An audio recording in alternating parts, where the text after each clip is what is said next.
First-time programming with Python for beginners.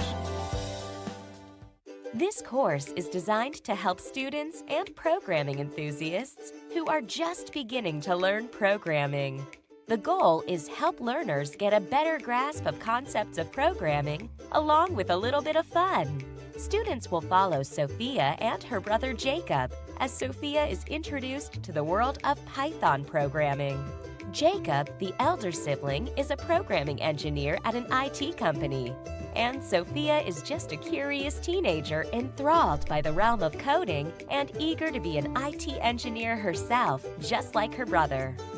Sophia is excited to learn how to code in Python after her brother tells her that if she learns how to code, she can create interactive animations and even create her own games.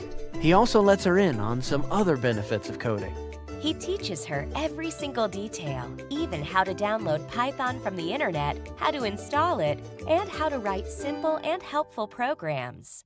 Jacob lets his sister learn hands-on by letting her do a lot of the coding tasks herself. This course will provide students with a fun way to learn coding skills. The concepts are explained in such a simple fashion that even a child can easily learn to code.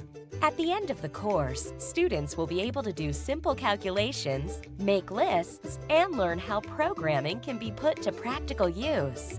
More importantly, students will come to realize that there is no reason to be afraid of coding. In fact, anyone can code as long as they have the desire to learn.